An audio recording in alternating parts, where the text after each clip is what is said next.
Proposition de loi Mbaou, proposition de loi Tchani, décryptage. Monsieur et dames, John Chitembe reçoit pour vous Arlette Odia Kachama, président exécutif du CEDIC, et Nancy Kalobogoy, secrétaire général de la GCN, dans Pièce contre pièce, acte 30. Bienvenue.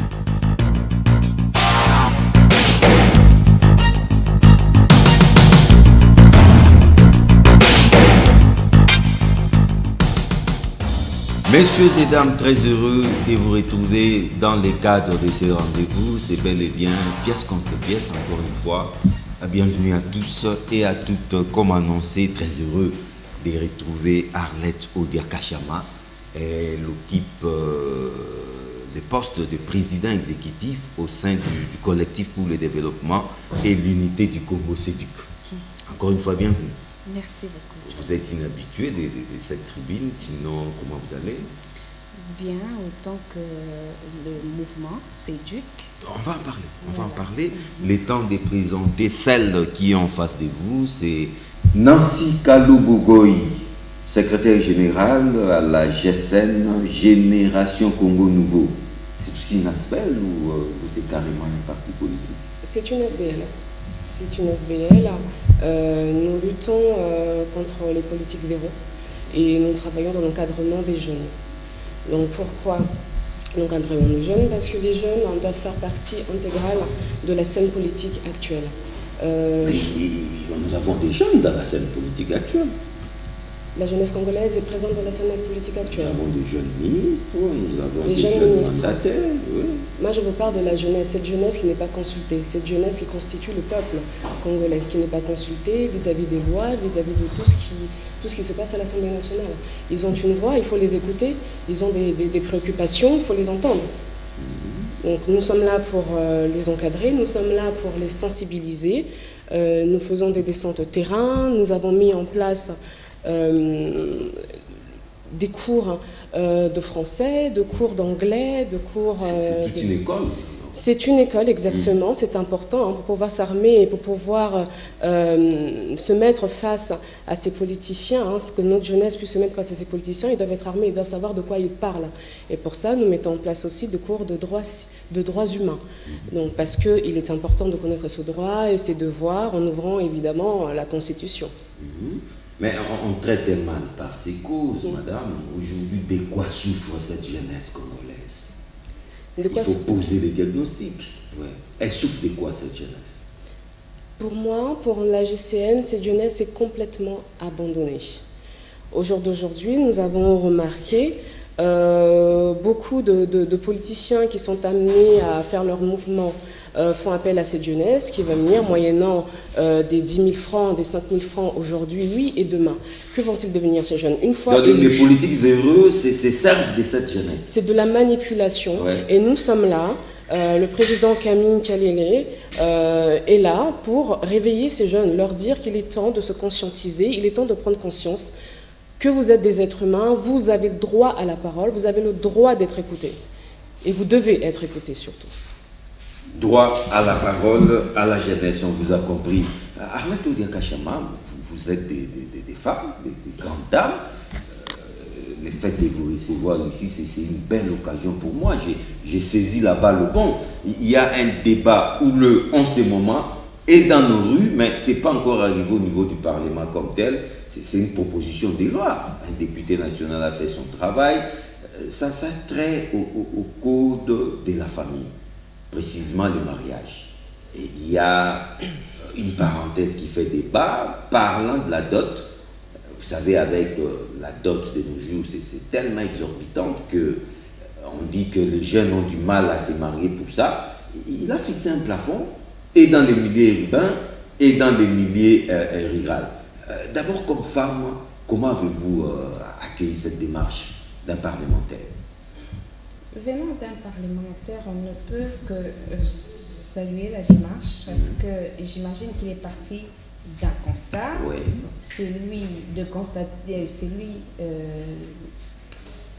de voir qu'il y a de ces jeunes qui sont bien déterminés à fonder foyer, à s'éduquer dans de bonnes conditions, mais qui pour certains, sont butés à ce problème de moyens.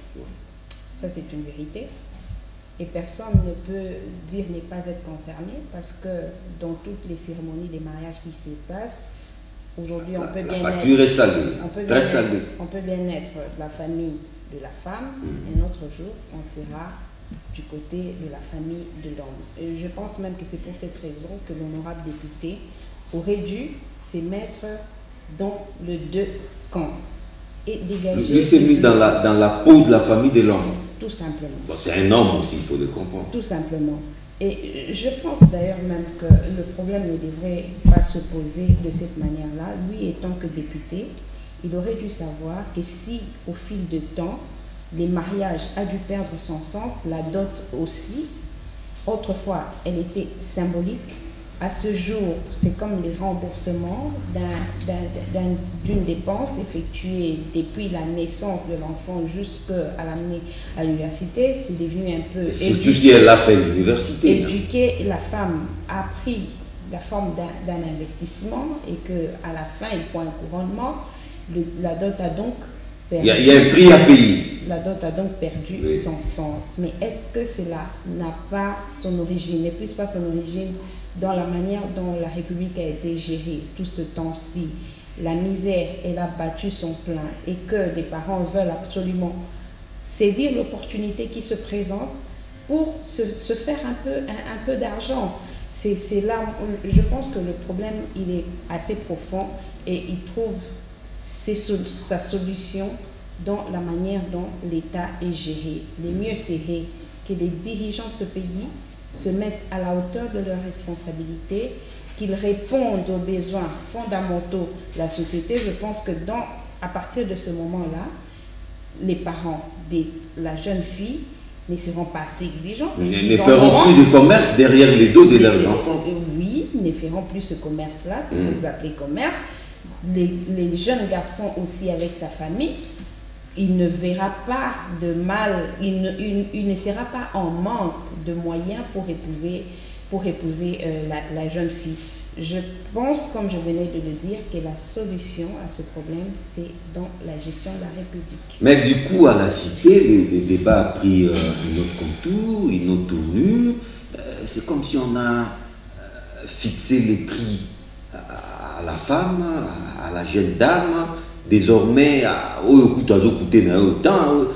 avez l'impression qu'on a dénaturé les choses complètement, on a dénaturé ces débats. C'est ainsi que pour moi... On a chosifié la femme. Oui, les débats sont biaisés à ce niveau-là et ce n'est pas à la rue de nous apporter son obscurité. Débat les qui pris. Oui, ça c'est le raisonnement de la rue. Et la rue, elle réfléchit généralement de cette façon-là.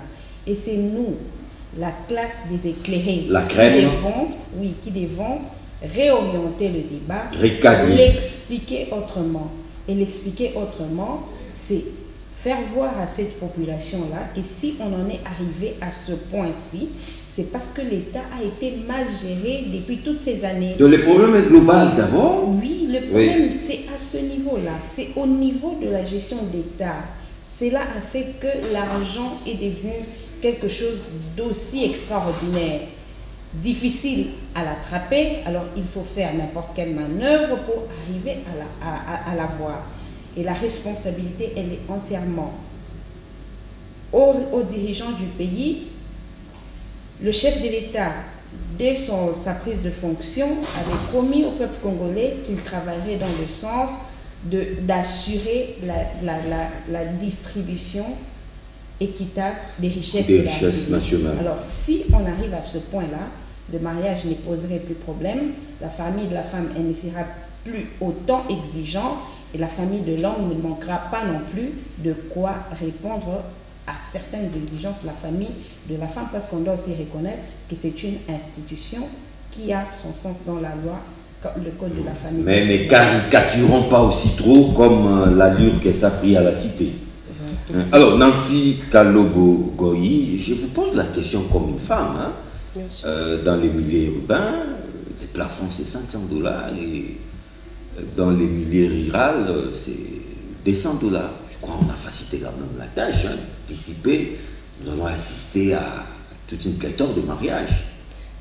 Alors, j'ai eu le temps un peu d'observer, d'écouter le tollé que ça a pu créer sur la toile, dans les réseaux sociaux. J'ai essayé de survoler un peu.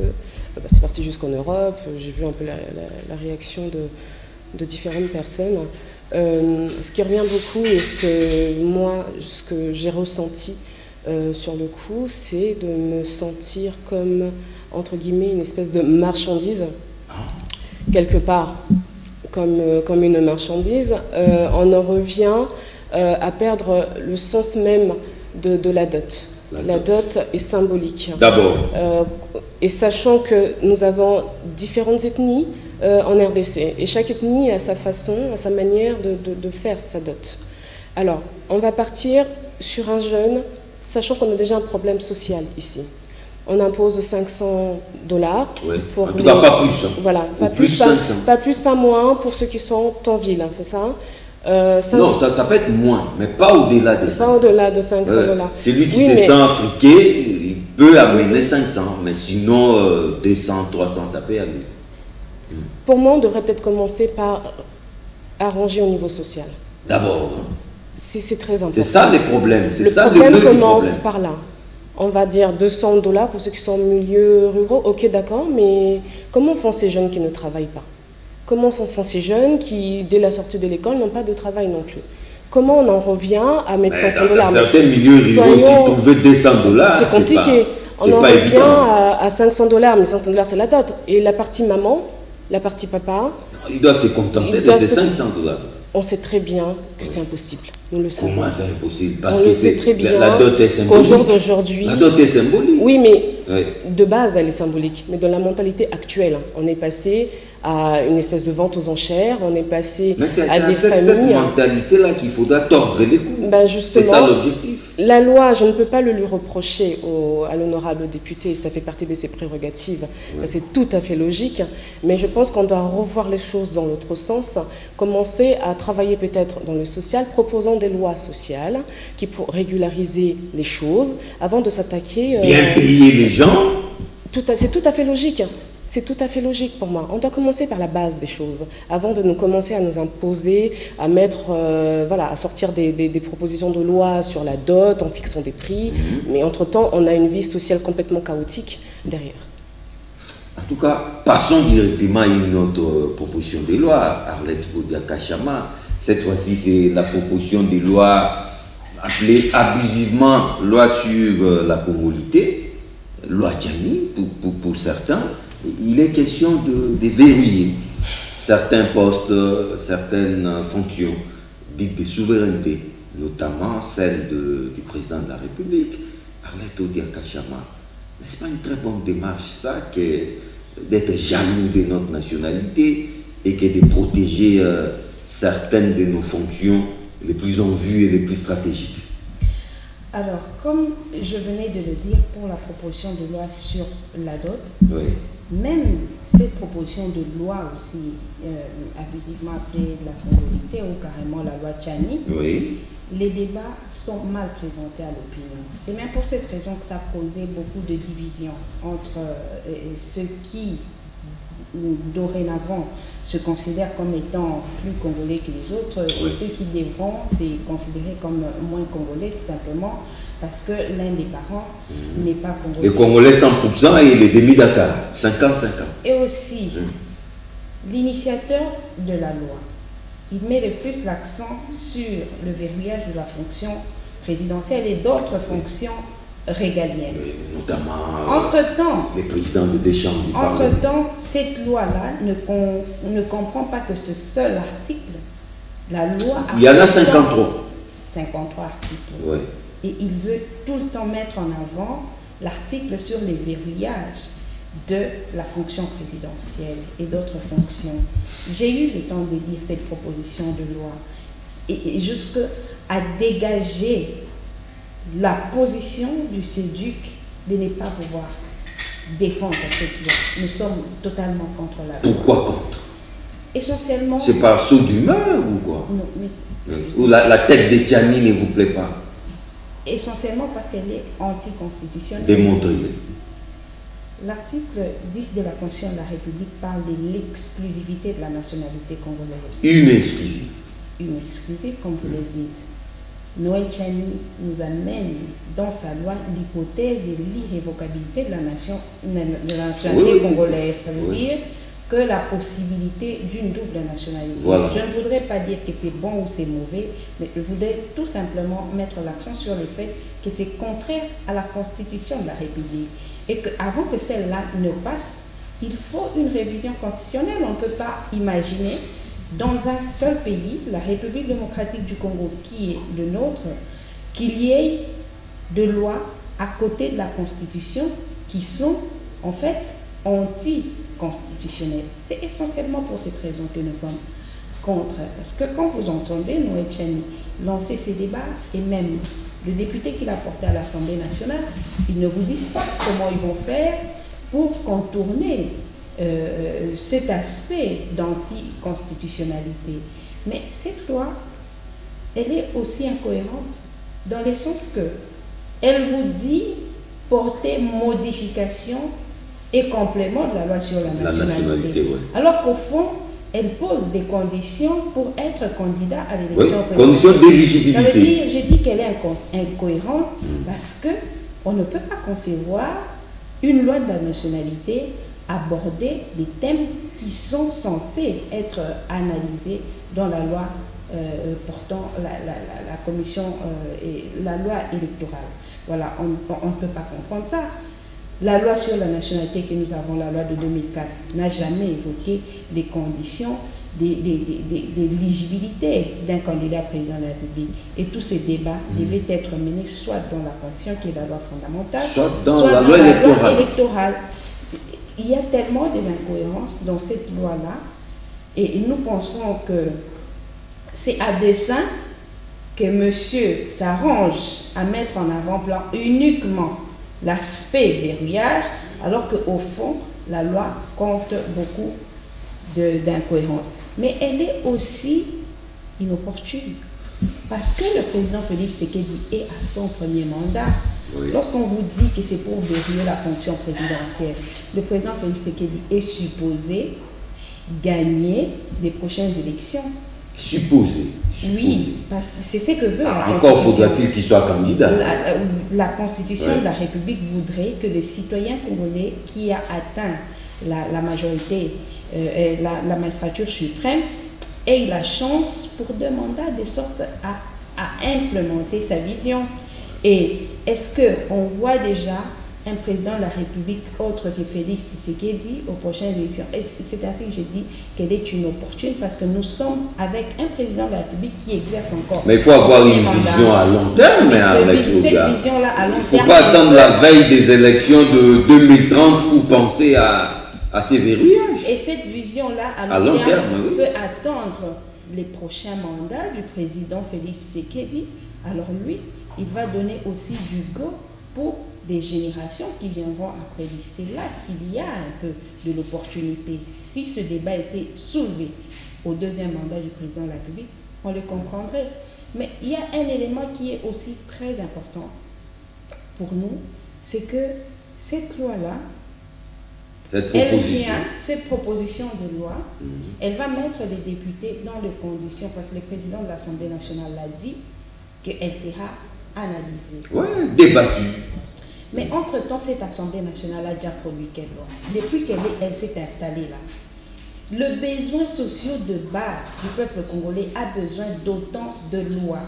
Il y a par exemple la loi sur les baux, les baux alloyés, qui n'est pas adaptée à la réalité du citoyen congolais. La loi sur les violences sexuelles, qui n'est pas adaptée à la réalité du citoyen congolais.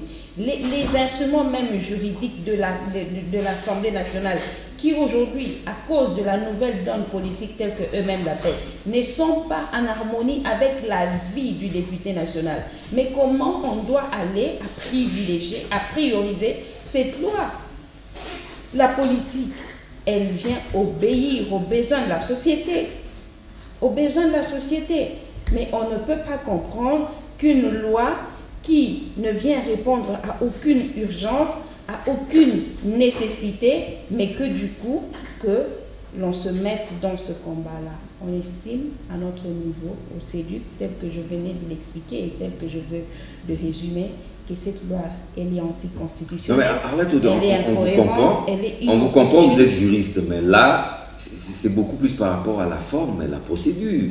Ça sera buté à la Constitution, mais vous n'avez pas touché les fonds. Oui, je ne peux pas toucher ce fonds-là parce que je pense qu'il y avait une forme déjà à entretenir. Non, bon, et la forme. Et pour faire quoi après? Pour faire quoi? Pour simplement... Ou joignons la forme au fond, comme disent les avocats. Oui, je voudrais comprendre alors votre question. C'est de dire si oui ou non je suis pour... Voilà, qu'on verrouille, ok. Pour être président de la République, en République démocratique du Congo, il faudra vraiment être un Congolais des pères et des mères. Malheureusement que je ne veux pas tomber dans ce panneau-là. J'aurais voulu, je pense que l'occasion sera présentée, d'être en face des initiateurs de cette loi pour d'abord lui poser des conditions, des formes pour faire passer une loi. Une fois que lui aura répondu à ces questions-là, moi je répondrai à sa question de fond. Le temps d'avoir des avis et considérations de Nancy Kalobogoy, j'essaie. Comment avez-vous trouvé la démarche? Aussi, vous pouvez nous épargner de la procédure et allons directement au fond. Au fond. Voilà. Donc, si vous voulez revenir sur la procédure, non, je ne vous l'interdis pas. Je pense que c'est inutile de revenir sur la procédure, mais vous y tenez tellement, on va en parler. Alors, la GSN estime qu'il est tout à fait normal de verrouiller des postes stratégiques du pays. Parce que ce sont des postes stratégiques, on est quand même dans pas n'importe quel pays, on est quand même en RDC. Donc il est important pour nous que nos dirigeants soient des Congolais. On ne met personne de côté, on est Congolais dès qu'on a déjà un des parents qui est Congolais, mais je pense qu'à des postes stratégiques, beaucoup de pays le font. Et je sais pas une invention congolaise. On n'invente pas la roue. Oui. Donc je ne comprends pas pourquoi on va aller dans des débats sur débats sur cette question. Voilà, je ne comprends pas pourquoi on irait sur débat sur cette question, alors que pour nous c'est tout à fait logique que certains postes stratégiques soient verrouillés. Mais il n'y a pas une sorte d'exclusion, Nancy Kalobo. On met d'un côté les Congolais plus Congolais et de l'autre côté les Congolais moins Congolais. Cette exclusion-là divise les pays. Visiblement, déjà, les pays est fracturé, alors que la loi n'a même pas encore été votée. Oui, nous sommes dans une proposition de loi, effectivement. Alors, on est Congolais, comme je le disais, dès qu'on a un parent qui est Congolais. Ou l'un des parents, en voilà. tout cas. Donc il n'y a pas de moins Congolais et de plus Congolais. Moi, je ne trouve pas qu'il y a plus de Congolais où on n'est pas plus légitime parce qu'on a un parent, un papa et une maman congolaise et que l'autre n'a qu'un parent. Non, du tout. Là, pour moi, on va vraiment dans des débats stériles et inutiles. La loi législative, excusez-moi, en soi, n'est pas discriminatoire. Il faut avoir 18 ans pour voter. Excusez-moi, mais pour être président de la République, il ne faut pas rassembler 100 000 dollars. Ça n'enlève pas déjà une partie de la population qui sont incapables de réunir cette somme pour être président de la République. Donc déjà, la loi électorale est discriminatoire. Déjà, on a déjà un souci par rapport à là. Rajoutons alors une autre discrimination. On ne fait que rajouter des choses, on ne fait que rajouter et rajouter, mais on ne règle pas le problème en soi dans ce pays. Donc commençons déjà par donc régler... Cette loi n'est pas opportune. Commençons par régler les problèmes le plus important pour que ce pays se tienne debout. La RDC est à genoux, la jeunesse est à genoux. Par conséquent, une telle loi n'est pas opportune nous sommes en ces moments. En ce moment, il faut en parler, mais pas de cette façon. Je pense que là, on quitte complètement peut-être le sens même de cette loi. Donc revenons peut-être dans les bases et évitons de partir dans des polémiques congolité. Et puis je ne comprends pas pourquoi parler de congolité. Mais sinon, à la GSN, vous êtes d'accord pour verrouiller, être, Congolais des pères et des mères. Nous sommes d'accord pour verrouiller nos postes stratégiques du pays. Mais qu'est-ce que vous craignez? Qu'est-ce qui vous fait peur pour en arriver à ces stades? Ce n'est pas de la peur. Pour moi, c'est tout à fait normal. Alors que le monde actuellement, l'heure est à l'ouverture. Mais vous verrouillez. Non, mais tous ces pays qui font, comme vous parlez d'ouverture, vous pensez qu'ils ne verrouillent pas? On peut s'ouvrir, mais on doit protéger. Il faut avoir des arrière-gardes. On ne peut pas s'ouvrir et tout laisser ouvert sans protéger certaines choses. C'est la RDC, hein. Ce n'est pas n'importe quel pays. C'est la RDC. Donc nous devons verrouiller certains postes stratégiques. S'ouvrir, oui, mais protégeons. Une réaction? Mais, bien sûr, je n'arrive vraiment pas à comprendre que nous soyons tournés vers ce que je considère n'est pas être essentiel. On va vous dire, c'est pas seulement madame qui le dit, je l'ai appris, je l'ai entendu à plusieurs endroits, que la loi électorale a toujours été discriminatoire. Ouais. On parle des 18 ans pour voter, on parle des 100 000 30 $ ans pour être candidat président, on parle des 100 000 $. C'est discriminatoire tout ça. Mais Ça exclut une partie des Congolais, une très bonne partie d'ailleurs. Il y a ces discriminations qui ne sont pas anticonstitutionnelles. C'est ça le problème.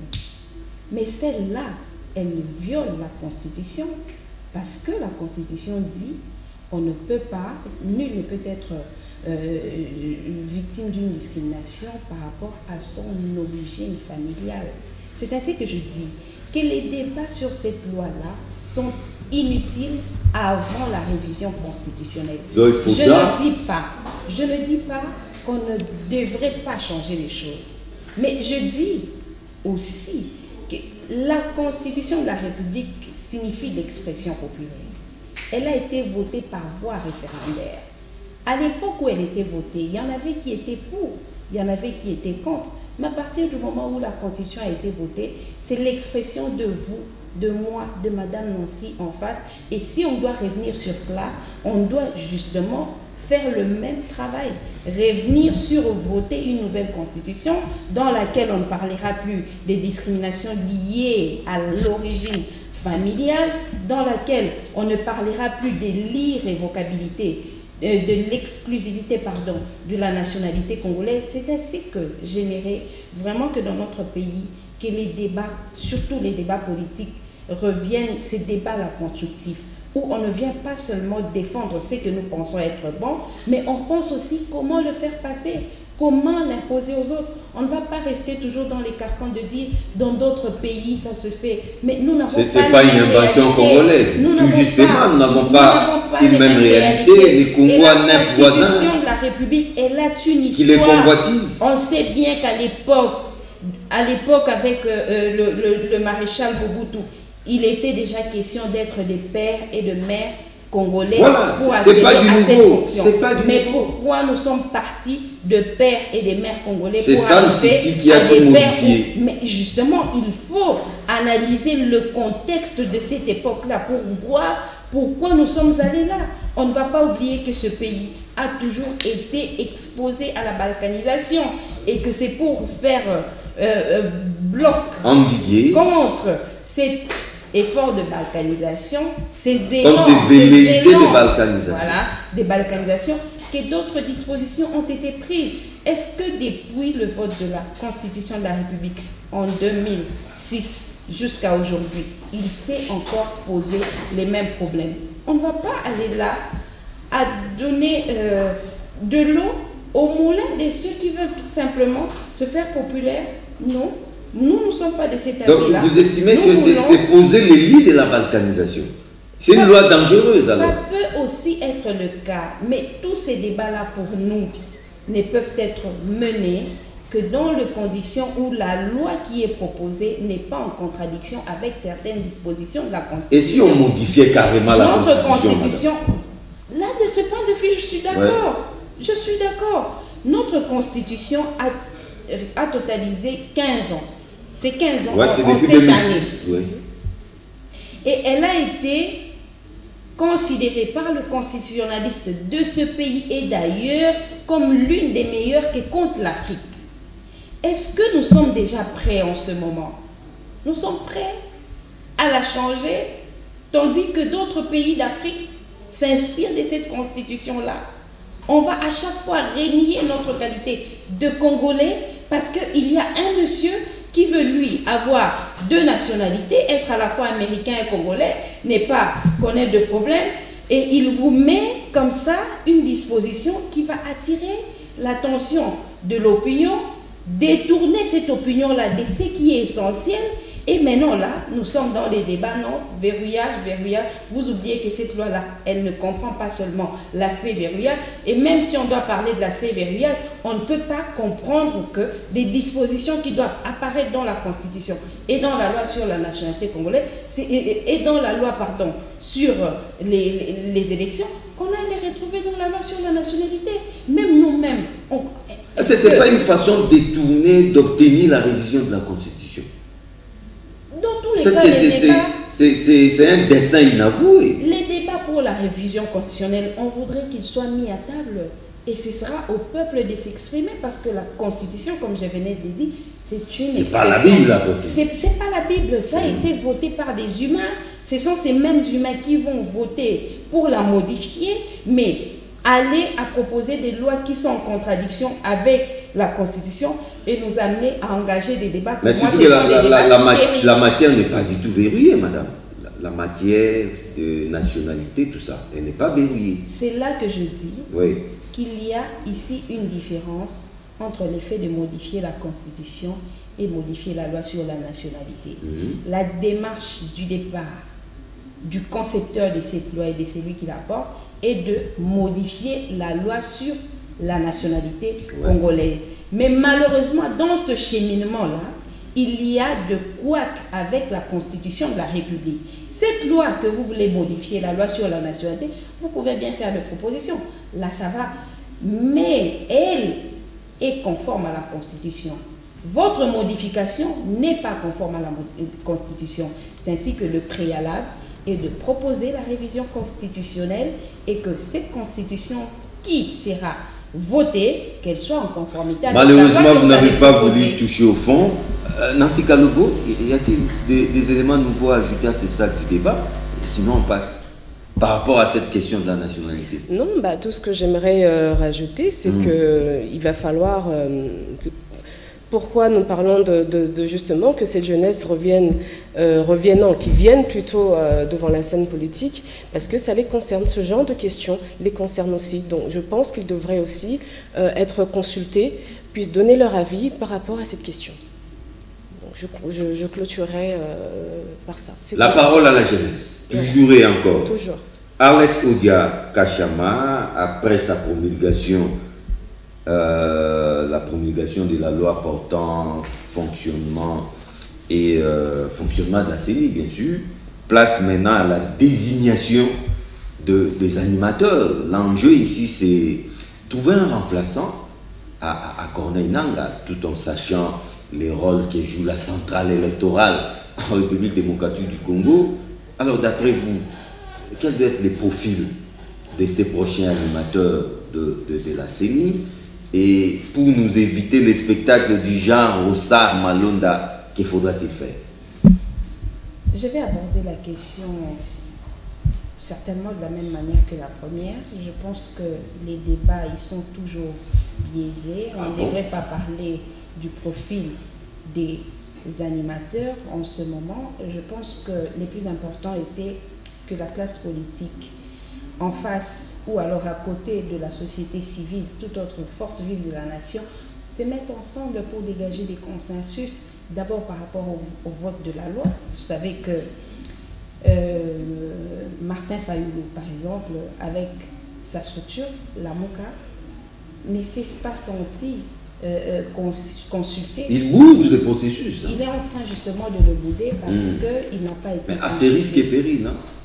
La Malheureusement, politique de la chaise vide. On ne devrait pas réfléchir. Nous en savons quelque chose. On ne devrait pas réfléchir de cette manière-là. Aujourd'hui, on a l'impression que le pays ne peut se développer que grâce au travail de la majorité au pouvoir, mais c'est tout à fait faux.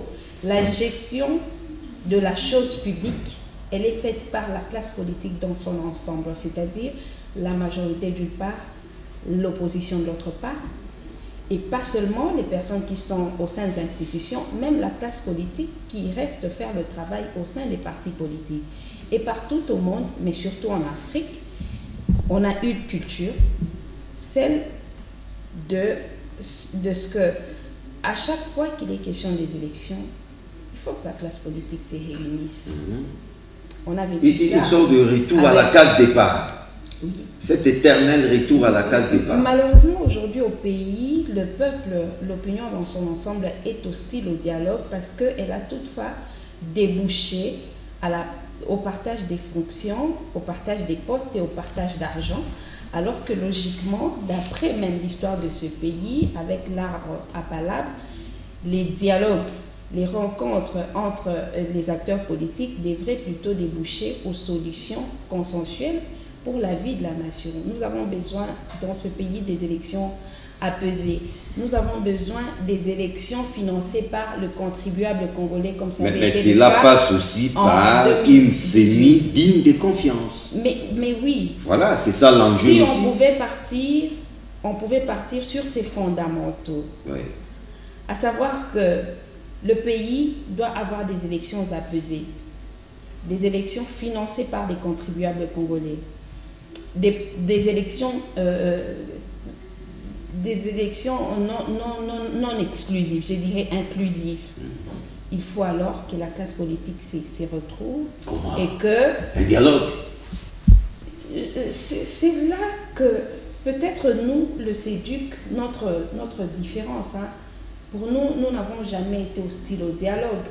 Parce que, comme je venais de le dire, c'est toujours une occasion pour la classe politique de mettre chacun en avant-plan ses idées et de faire dégager des solutions qui soient les plus efficaces. C'est ça notre façon de voir les choses. Le regret est que les débats, même les débats politiques, en ce moment, on se regarde comme des adversaires, et comme des ennemis, plutôt que de se regarder comme des adversaires. C'est là tout le problème de la République. Le peuple a en ce moment besoin de la solution à ces problèmes, aux besoins sociaux de base. Ils doivent trouver leur solution. Mais quand les élections ne sont pas bien tenues, croyez-moi, la solution au problème du pays et au problème de population, elle ne sera pas trouvée. C'est là que je dis qu'il va certainement se faire sentir un combat pour la désignation des animateurs de la CENI. Parce que la classe politique, déjà, elle boude la manière dont la loi électorale a été votée. Mais les chiens à bois, la caravane passe, madame. On ne va pas attendre cette catégorie de la classe, cette frange de la classe politique qui boude le processus. Il s'agit là de la vie et de la nation. Vous ne serez pas là à calmer les troupes lorsqu'elles se mettront à casser, à amener la destruction, parce que vous savez que la rue, on ne sait toujours pas la gérer lorsqu'elle comprend une foule majoritairement déçue de la manière dont les choses se sont passées. C'est même, vous savez pourquoi Joseph Kabila, après avoir manqué d'organiser les élections en 2016, le pays ne s'est pas retrouvé à sang et à larmes parce qu'il avait réuni la classe politique. Souvenez-vous qu'il l'a même réuni. Donc vous plaidez pour un énième dialogue, hein? Les dialogues, ils doivent être permanents. Crachons les morceaux. Les dialogues doivent être permanents dans un pays qui se veut démocratique. Parce que déjà la démocratie en soi, et à l'issue de ces dialogues, des débats politiques. À l'issue de ces dialogues, nouvelle transition, partage des responsabilités. Non, ça c'est pas ce que nous voyons des dialogues.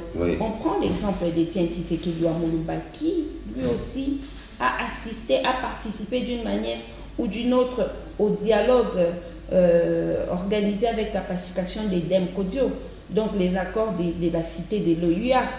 La classe politique de l'opposition à l'époque avait même demandé d'autres dialogues. Nous sommes partis de l'OUA à la CENCO, mais après, Étienne Tshisekedi n'avait jamais accepté le partage de responsabilités.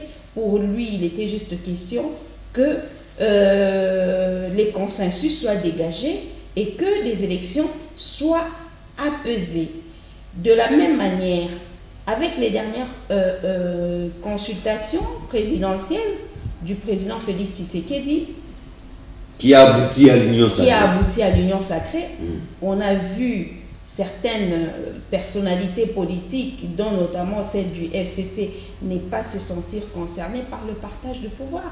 Donc il y a aussi ces personnalités politiques dans ce pays qui peuvent s'engager dans la démarche du dialogue, mais après ne pas exiger ni les fonctions ni de l'argent. Vous estimez les processus tels qu'ils sont menés actuellement ne nous amène pas à l'apaisement. Risque de ne pas aboutir ou déboucher aux élections apaisées. C'est ainsi que je profite toujours de l'occasion pour interpeller l'autorité publique, le président de la République, en tant que garant du bon fonctionnement des institutions, en tant que symbole de l'unité nationale, de trouver l'intérêt qu'il y a à accorder au peuple congolais des élections apaisées telles que celles desquelles lui-même a été issu.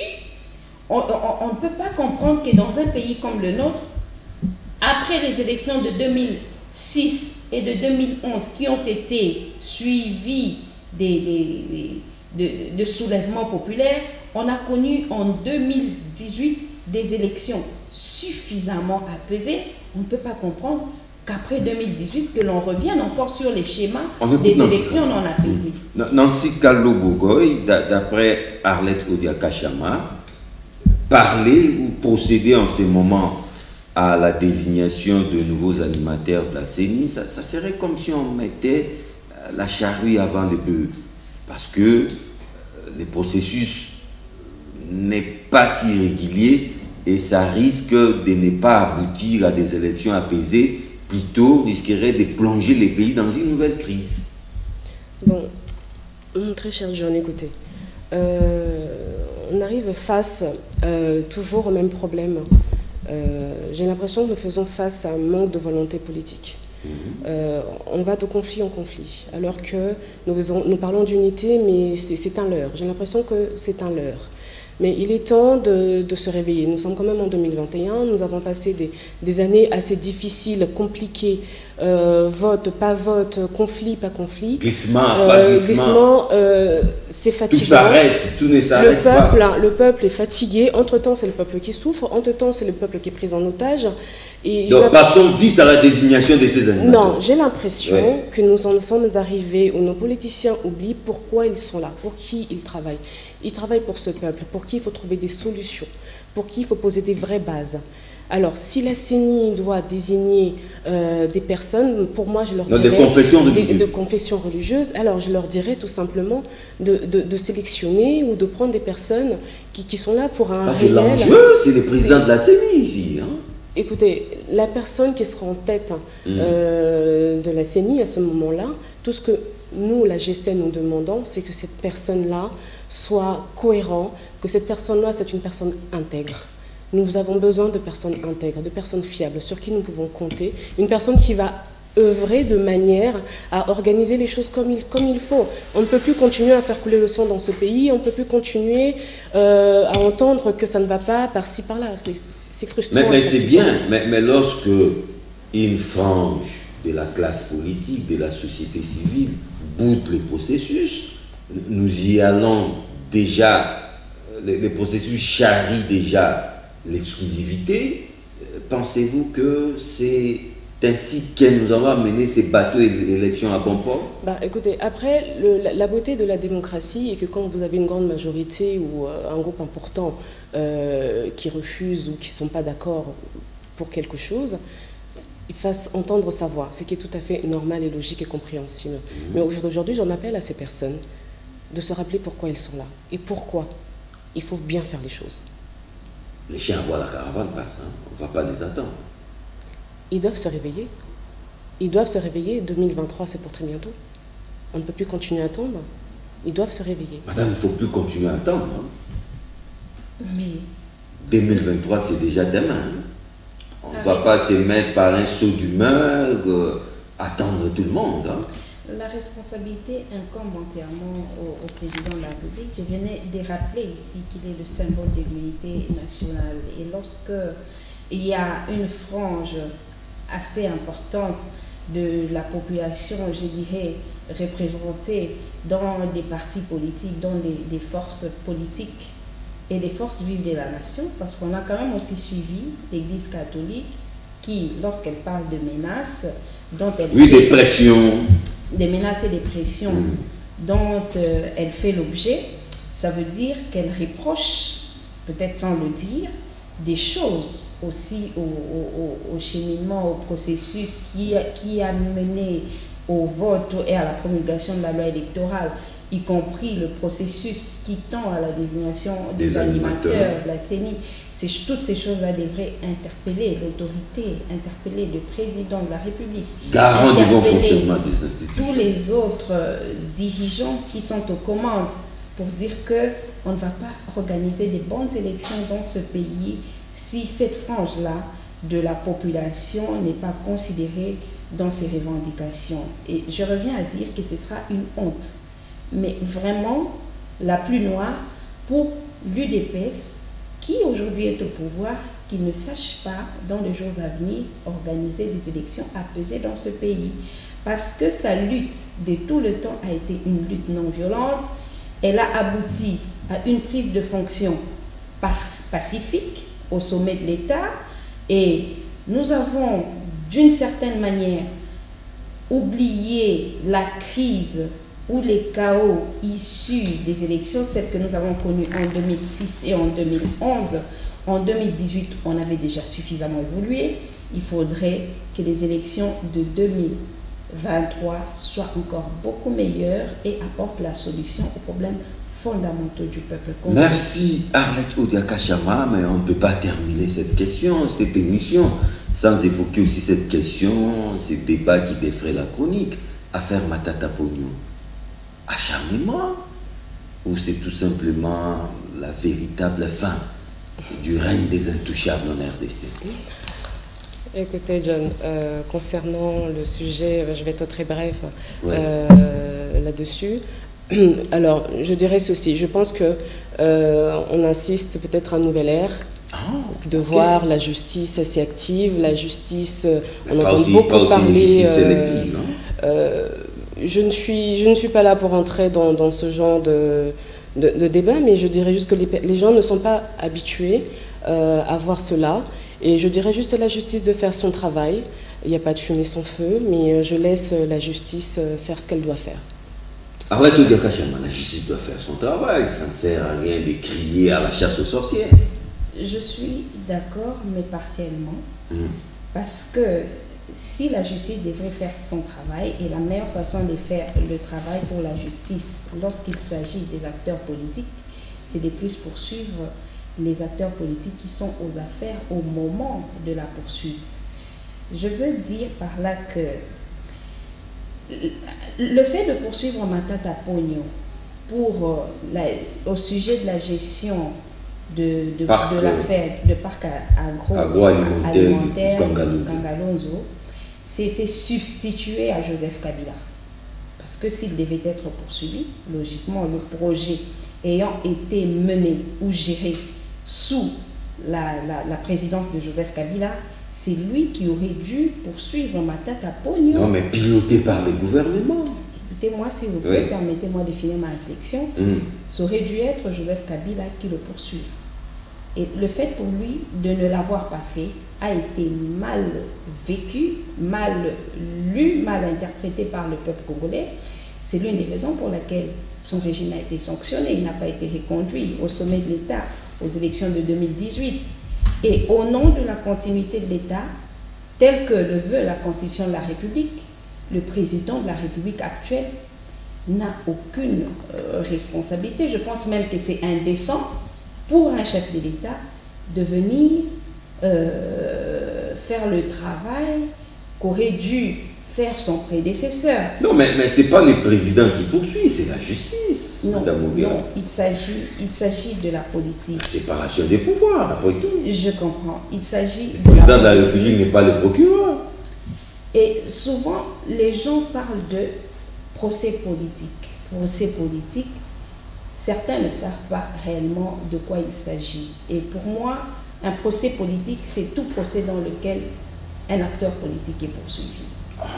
Oui. Dès qu'un acteur politique est poursuivi, même pour cas de viol, c'est un procès politique. C'est déjà un procès politique parce que l'influence politique peut intervenir soit dans le sens de son acquittement, soit dans le sens de sa condamnation. On a vu tout récemment le président Zuma qui à peine venait d'être condamné et mis en prison. Il a été décidé de sa libération. C'est par quel mécanisme? c'est par le mécanisme politique. Et chez nous au pays, c'est aussi réglementé à l'article 70 de la loi portant organisation, compétences et fonctionnement des juridictions de l'ordre judiciaire. Cet article qui prévoit l'injonction du gouvernement à travers le ministre de la Justice sur le magistrat du parquet. Et le procès comme celui-là, c'est lui de Matata Ponyo, c'est forcément un procès politique. Et pour moi, ce concept-là politique n'est pas péjoratif. C'est une réalité, nous devons la vivre comme telle. Et je pense, à mon avis, que le fait pour Matata de n'avoir pas géré correctement ce projet de Bukanga Lonzo, le fait pour Joseph Kabila de ne l'avoir pas jugé tel que certains pensent avoir été correct de le faire, le peuple a sanctionné ce régime. Alors le régime du président Félix Tshisekedi doit continuer le travail. S'il y a de détournement sous sa gestion, faire la différence, contrairement à Joseph Kabila qui, à son époque, les dirigeants n'étaient pas poursuivis. Sous notre gouvernance, nous, UDPS, dès qu'il y a des dérapages du chef par le fait des dirigeants, ils sont poursuivis. Mais alors, je voudrais encore prendre les volets que je considère encore beaucoup plus politiques de la question. C'est que Matata Ponyo est poursuivi justement après le fait qu'il se soit déclaré ne plus être du PPRD. Et il avait choisi de le faire au moment de la création de l'Union sacrée, au moment où le PPRD et tous les autres partis qui sont restés fidèles à Joseph Kabila traversaient des moments difficiles. Très difficiles. On pense, pourquoi l'avoir fait en ce moment-là? C'est une question que les politiques doivent naturellement se poser. Qu'est-ce qu'il a dit au président Félix Tshisekedi au moment où il quittait le navire FCC ou les bords kabilistes, le bord PPRD? Est-ce qu'il n'en a pas tellement dit, il n'en a pas tellement fait que pour atteindre une autre personne, on doit commencer par l'atteindre lui par rapport à ce qu'il a dû dire, à ce qu'il a dû faire? Et maintenant là, il se retrouve seul parce que dans un procès politique, comme le disait le président... Donc dans ce cas, Matata serait une sorte de fusible qu'on veut faire sauter. Mais j'estime par sa propre faute. J'estime par sa propre faute. Le président Abdoulaye Wade, il le disait toujours, que les procès politiques ne se gagnent pas devant le juge, mais ils se gagnent dans l'opinion.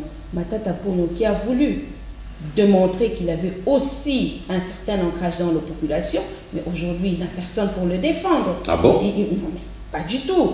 De manière aussi ostentatoire, aussi engagée. Tout le monde constate. On parle d'acharnement. Parce qu'au début, c'était zaïranisation. On réalise que les dossiers vides, creux. On revient sur Bukanga Lonzo. Acharnement ou pas, je pense qu'il doit y avoir une raison par laquelle le pouvoir a dû saisir la balle au poing et engager ses poursuites contre lui. Donc c'est à lui de s'interroger quels sont les actes politiques qu'il a posés qu'il n'aurait pas dû poser. Et l'opinion va suivre comment les débats vont évoluer. Nancy Kalobogoy, parce qu'on avait commencé avec Arlette Odia, on termine avec vous. Votre conclusion? Bon, écoutez, déjà merci. Et j'invite la jeunesse congolaise, tous les jeunes Congolais à venir dans notre siège. Je vous invite vraiment, venez massivement. Nous vous accueillons du lundi au dimanche. Du matin au soir, nous sommes là. Les cours seront dispensés par nous. C'est gratuit. C'est à la disposition de tous les jeunes. Alors, je vais vous donner effectivement l'adresse de la GCN. De la GCN notamment. Alors, c'est sur avenue Chikapa, A45, Matongé 2, sur la commune de Calamon. Alors, pour le numéro de téléphone, c'est le 089 290 75 10. 089 290 75 10. Vous êtes tous invités à venir nous voir. Et par rapport à d'autres thématiques abordées, congolité, on a encore abordé cette histoire de la dot en quelques lignes seulement. Ça sera pour vous résumer. Bon, je pense que le débat est ailleurs. Hein, le débat est ailleurs concernant ces histoires de dot. Nous ne sommes pas d'accord avec ça, mais les choses peuvent être revues. rediscuter, voir pourquoi pas avec les différents chefs coutumiers, comme j'aime bien le dire, voir avec eux comment adapter éventuellement cette loi selon les différentes ethnies que nous pouvons avoir. Voilà un peu ce que je dirais par rapport à ça. Arlette Odia Kachama, votre conclusion. Je vous remercie aussi de votre invitation, mais surtout de l'occasion que vous m'avez accordée de faire connaissance avec Madame Nancy Kalobo. Et le débat sur, que ce soit sur la dot, sur la congolité, sur la désignation des animateurs de la CENI, sur Matata Pogno, pour moi, les débats sont déplacés, ils sont carrément biaisés. Nous devons les remettre chaque concept dans son contexte pour qu'à l'issue des débats, qu'il y ait effectivement des solutions aux problèmes des Congolais qui ne font qu'attendre, mais vraiment attendre de son élite et de sa classe politique. Le CEDUC, qui est notre structure, elle a ses portes grandement ouvertes. C'est vrai déjà que nous avons déjà suffisamment présenté son siège qui est au croisement des avenues Chaoumba et Oluya, au rond-point Safricas. Il y a un panneau qui est bien là, qui peut faciliter la tâche à tout celui qui voudrait nous accompagner dans ce combat. Et notre combat, il est essentiellement celui du respect de loi, parce que pour nous, c'est ça le socle pour le développement d'un État qui s'est vu démocratique. Arlette Odia Kachama, président exécutif du CEDUC, encore une fois, merci d'avoir été là. C'est à moi de le dire merci. Nancy Kalobo Goy, pour la toute première fois, mais les tests étaient passés, hein? Paris gagné, secrétaire général de la GSN, Génération Congo Nouveau, cet aspect dirigé de Maître Pag, Camille Richard, Kalele Malobo. Merci beaucoup. C'est moi qui vous remercie, John. Merci surtout à vous. Rediffusion, c'est mardi à partir de 11h. Sinon, retrouvez-moi dans une nouvelle aventure des pièces contre pièces le lundi prochain à la même heure. Au revoir.